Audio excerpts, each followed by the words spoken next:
Now I would like to give the floor to the first speaker who will deliver the presentation from Germany, Dr. Stephanie Herold from University of Bamberg. Are you with us, Stephanie? Call Stephanie įsijungs, aš Until Stephanie connects, I will introduce her briefly. Her presentation is called Empathic Encounters, Emotional Experiences at Historical Places and Heritage Sites. Ms. Stephanie studied art history, cultural anthropology, and she has worked in the Berlin University of Technology, where she defended her thesis, and currently she works at University of Bamberg, and the area of her interest is negotiations on cultural heritage and the role of emotion in heritage and the processes of polarization. I've never heard what it is, but it's a very interesting area related to heritage.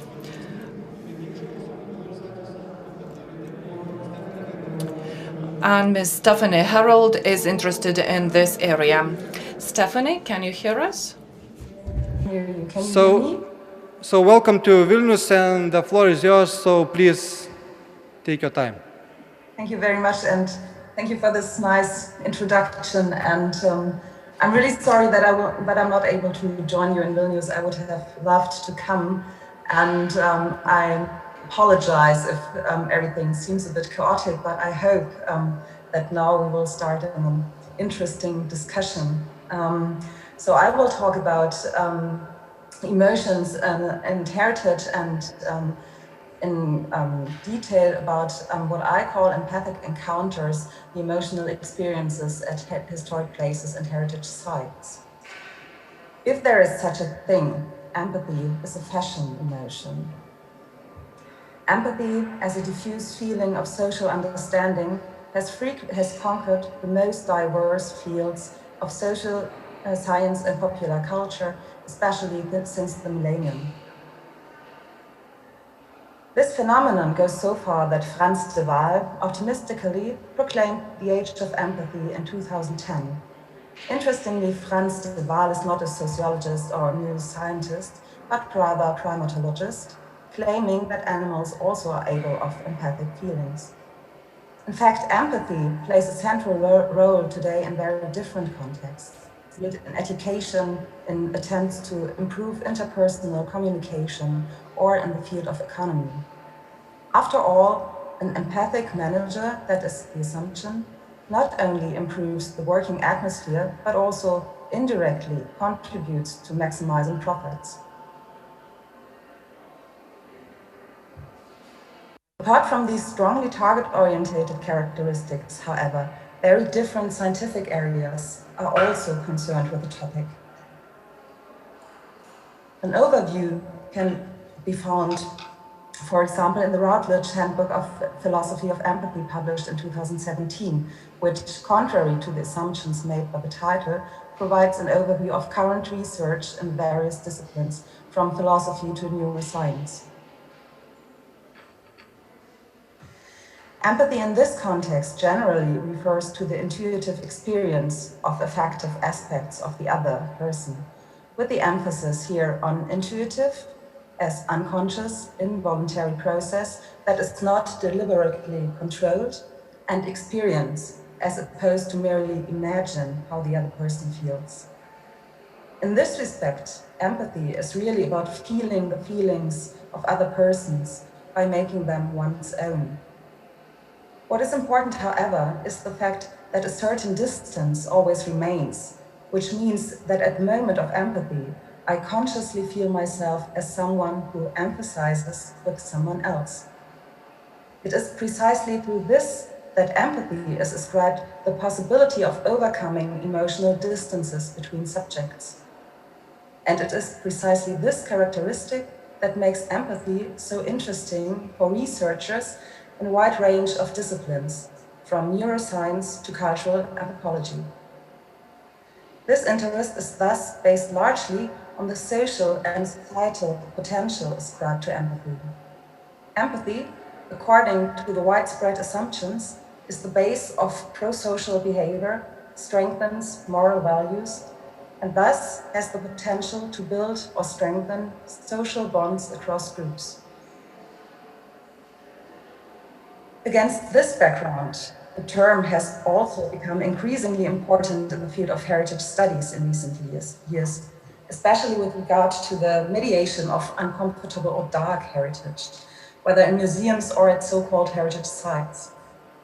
Empathy is seen here as a possibility to gain access to other realities and stories, and to bridge not only temporal differences, but also obstacles such as race, class, and gender in emotional, empathic way. Together with the closely related museum studies, scientists from the field of heritage studies are thinking about how historical events can be conveyed in such a way that a lasting effect is triggered in the viewer, enabling him to critically question his own social role as well as that of others. In this context, a great potential is seen in the communication of content that specifically addresses emotional and empathic aspects in the visitor.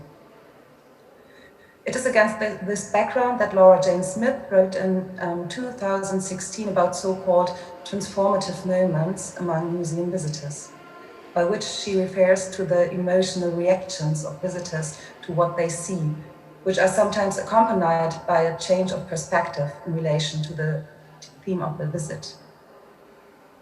The basis for this theory are about 4,000 interviews she conducted with visitors in various museums in English-speaking countries. This emotional appeal is partly based on atmospheric components, but is primarily about empathy with historical people who have had different experiences at different times and about changed emotional attitudes towards these events. In 2004, the American historian Alison Landsberg published a book on the topic in which she analyzes empathic processes in mass media, for example, film and literature, but also in museums, which she summarizes under mass culture, and develops the concept of prosthetic memory. The concept of prosthetic memory is based on the assumption that people can acquire and adapt memories of the past, even if they are not part of their personal experience. This is not new with regard to memory concepts. However, she argues that in connection with modern media, access to the memories of other groups is also accessible via the path of empathy. She illustrates this with various examples of mass media representation of marginalized groups in America, such as the Black population or immigrants in the 1920s. The author is not concerned with sympathy, but rather with actually empathy, which, according to her research, triggers precisely those lasting moments of transformation that can then lead to a lasting change in perspective and attitude, for example, with regard to these marginalized groups. In this way, according to her arguments and the general idea of the positive effects of empathy, what she calls prosthetic memory promotes the ethical sense and the feeling of social responsibility through emotional connectedness, while at the same time recognizing the fundamental difference even beyond the boundaries of established groups. However, the author deals relatively little with actual investigation of empathic processes. For example, its demarcation to mere comprehension. The boundaries, so it seems, remain fluid, but expectations are high. This is particularly impressive in her case study of the United States Holocaust Memorial Museum. The Holocaust Memorial Museum in Washington was founded in 1993, and its exhibition explicitly integrates forms and aspects that aim at an emotional reconstruction of the fates of the victims of the Holocaust. So on the slide, for example, you see the arch a remake of the arch of the concentration camp in Auschwitz, where actually the visitors walk through when they enter in the exhibition. And the railway carriage in which people were transported to the concentration camps, which can be entered by the visitors. These objects in themselves cover hardly any historical information, and some of them, like the archway, are not even authentic, but mere copies. But they serve the purpose of emotional empathy. But in fact, Landsberg's own research on the subject already shows the limits of what she calls an experimental approach, as the museum has been accused, especially by academic circles, of acting as an quotation American theme park. The accusation of superficiality and commercialization through emotions is a frequent point of criticism. Laura Jane Smith tries to counter this criticism by introducing the concept of deep empathy, which she tries to distinguish from a superficial emotional sensationalism. But even visitors by no means always felt comfortable in the chosen concept after being questioned, since, for example, the invitation to personal empathy through the possibility of entering the railway carriage was perceived by some visitors as a disrespectful assault. The problem, which should not be underestimated, seems to lie primarily in the fact that the desired empathic processes are brought about artificially, so to speak, and in the difficulties of doing this without the visitors getting the feeling of being emotionally manipulated. Rather, it seems important to give them the space that a personal emotional response apparently needs, or that many visitors seem to need for this. In this sense, empathy would primarily be possible and useful as an unconscious, voluntarily, and time-consuming process. While heritage sites deliberately work with emotional approaches, mostly in the field of mediation and visitors' engagement, I now want to investigate the role of empathic emotions at what I call uncurated historical sites that are mainly based on personal approaches and have a strongly associative character.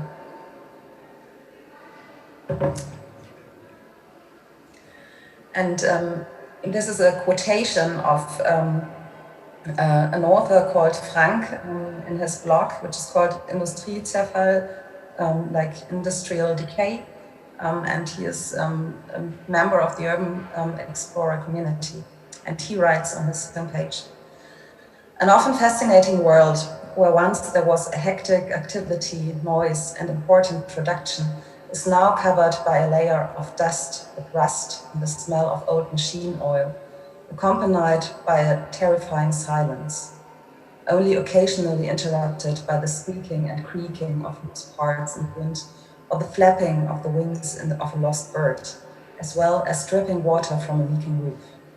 An atmosphere you can't find anywhere else in a normal place."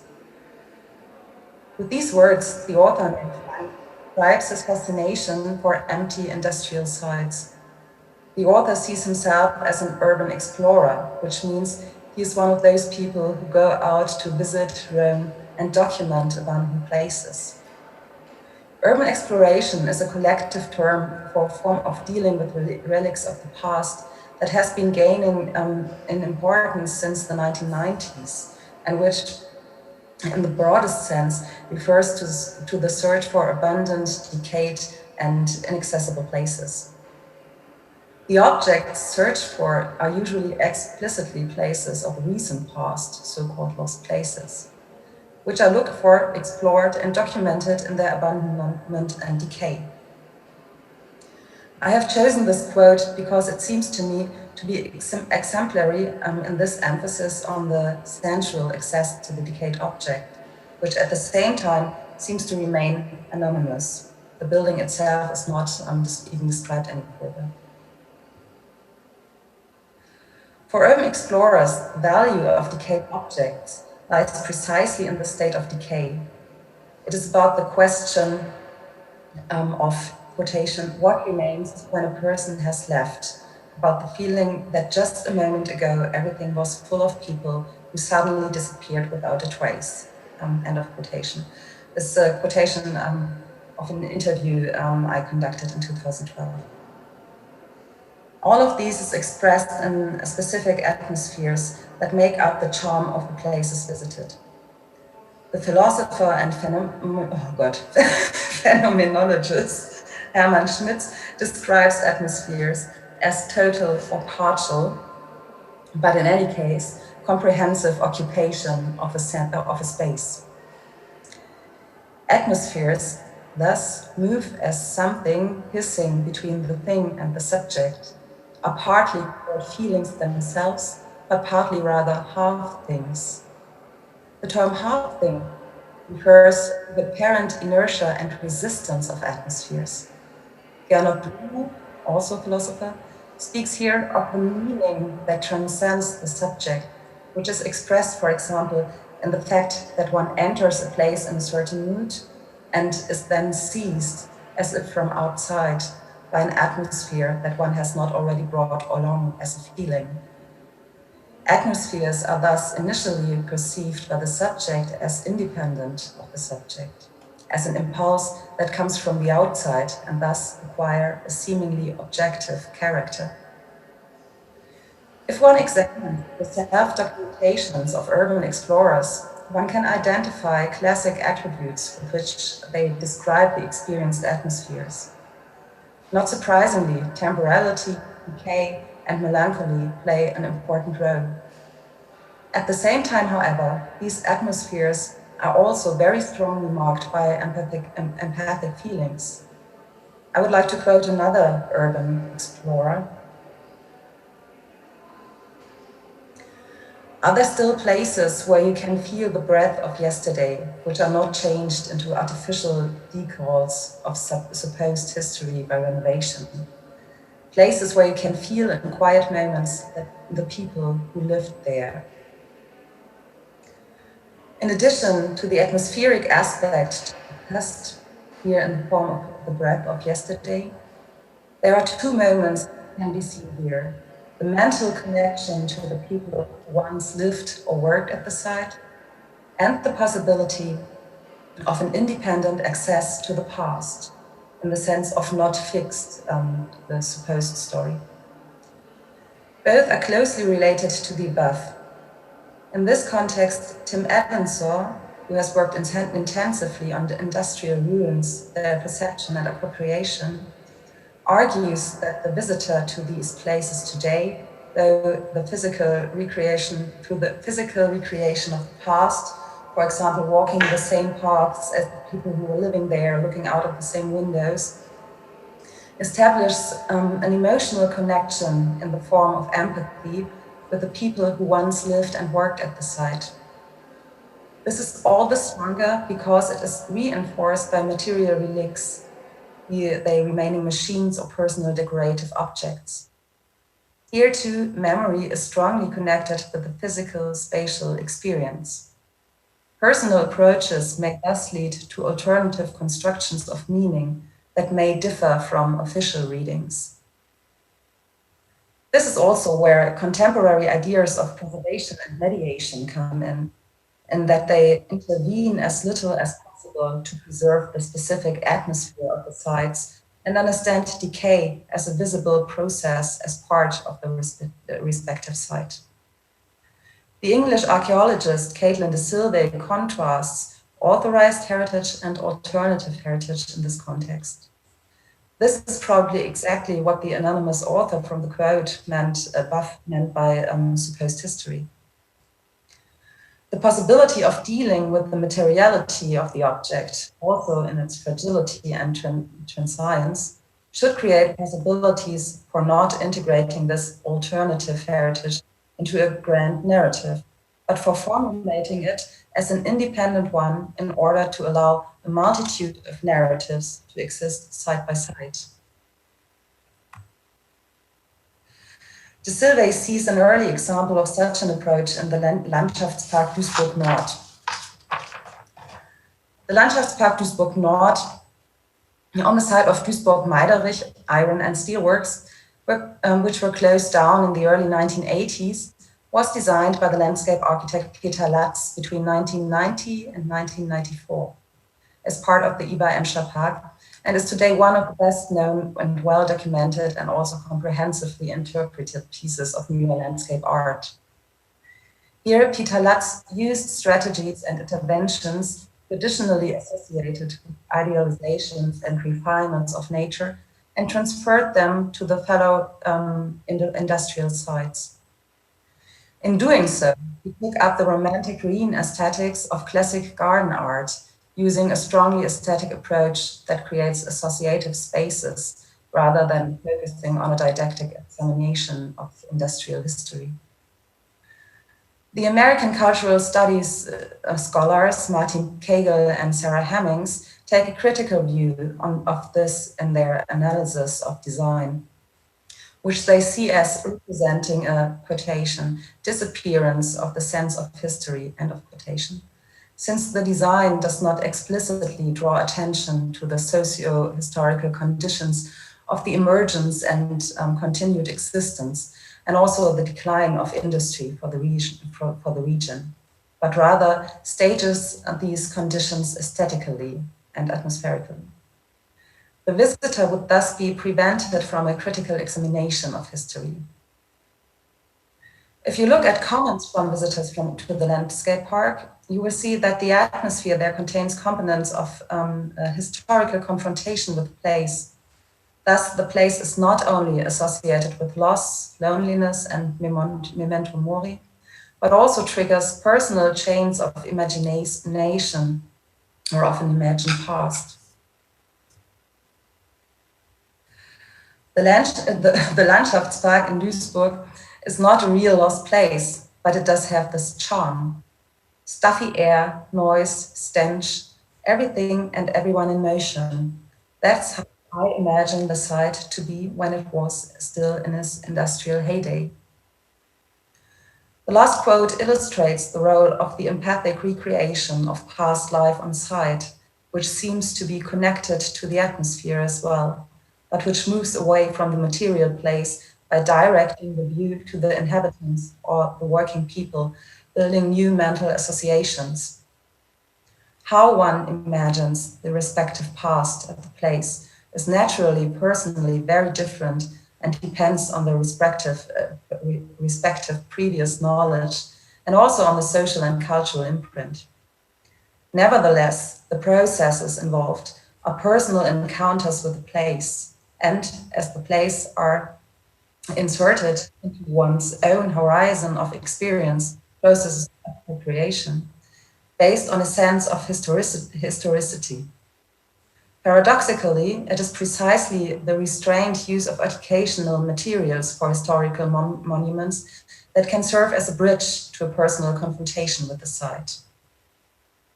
The cultural geographer Steve Watson sees in the unregulated access to the past on the specific quality of abandoned places in general. The intensive experience in the course of the independent appropriation of the place is part of the process of creating meaning and reinforces it. Thus, it plays a role whether I follow a curated parcours through a historical building or whether I have to overcome obstacles, find my own ways, accept dead ends, etc. This aspect is also a key point of attraction when visiting the so-called lost places. One could simply dismiss it as a banal thirst of adventure, but one can also analyze it as a relevant factor in the encounter with the historical place. At the same time, possibly contradicting to the search for the personal and authentic feeling, the perception of atmospheres is strongly anchored in established modes of reception, which can be observed especially in the context of ruins, including modern ruins.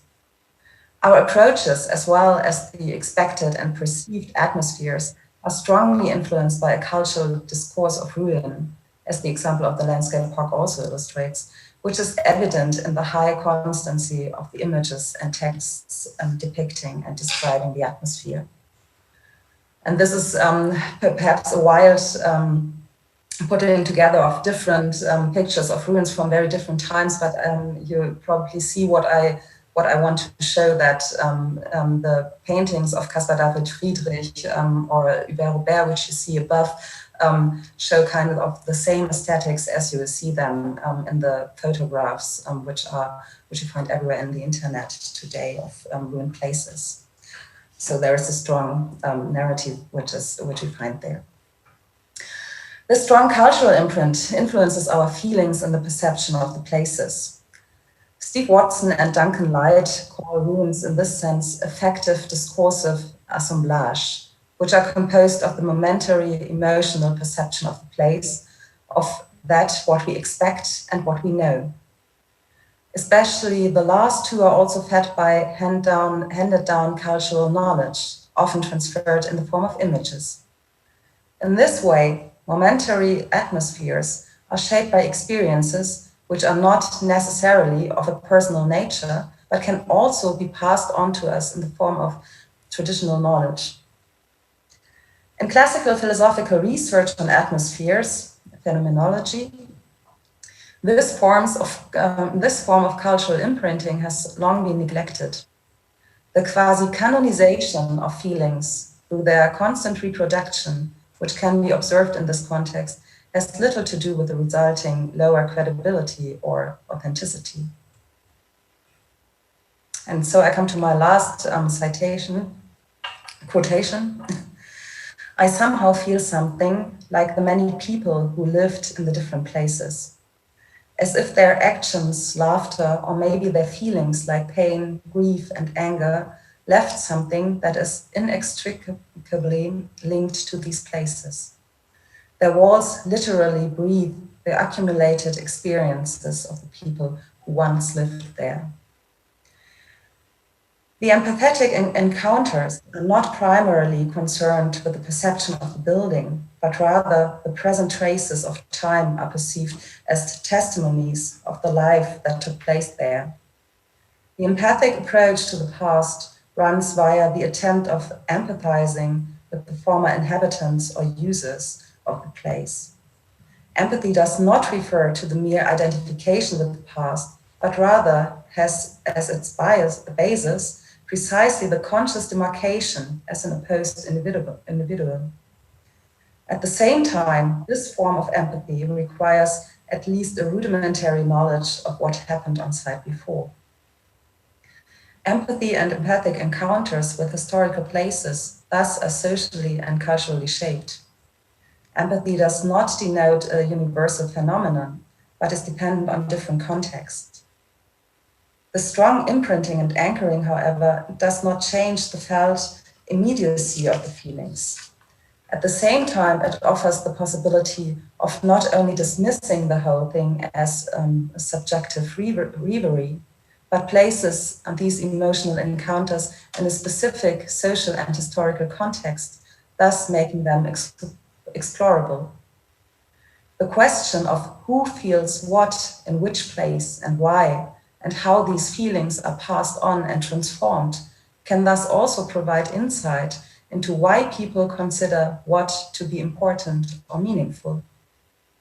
And even if it remains questionable whether empathic approaches actually carry within them the possibility of crossing group boundaries, they do draw attention to different forms of production of historical meaning, perhaps even beyond the grand narratives of nation and exclusion, which you find today in so many ways.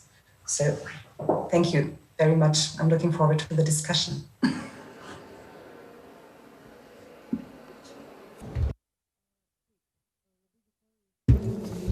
Many thanks, Stephanie, for your presentation. My question would be as follows. In your presentation, you mentioned empathy is not universal, and it is affected and influenced by the context. as I suspect it can be influenced by a local context as well. So my question is, does it interfere with the heritage communication? Can it be an advantage, or do you think it's only a disadvantage?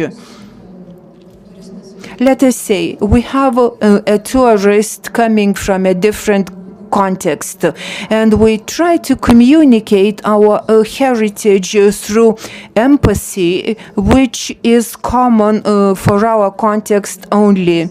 So empathy is not universal, so can this be an advantage, or is it only a disadvantage? Thank you for the question, which gives me the opportunity perhaps to go a bit deeper into the concept of empathy. Actually, what I said, that empathy is connected to cultural contexts, refers to the personal approaches we have. Like if we are able to feel empathy with something, and the way we feel empathy with something or someone is very strongly influenced by who we are, where we come from, and etc., what we know. This is actually also a problem with empathy, like the example you mentioned now, a tourist coming to a place and perhaps by regarding and via empathy finds a way to connect to histories and persons who are living at other places and to their history. This is the ideal, which should be, which many people try to use empathetic, like for example, exhibitions for. But actually, if you look at people who are working in psychology, they know by now, or the theory by now is that empathy works much more easy with the closer the people are to me from their cultural background. Like I can empathize much better with people coming from my group because it's a way of actually, it's a way of understanding and of willing to understand. So it's actually a thing which works inside the groups much better, which limits this this approach to pull down boundaries via empathy a lot.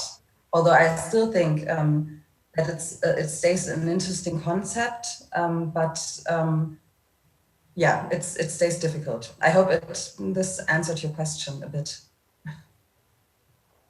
Thank you. Ar dar kas nors turi klausimus?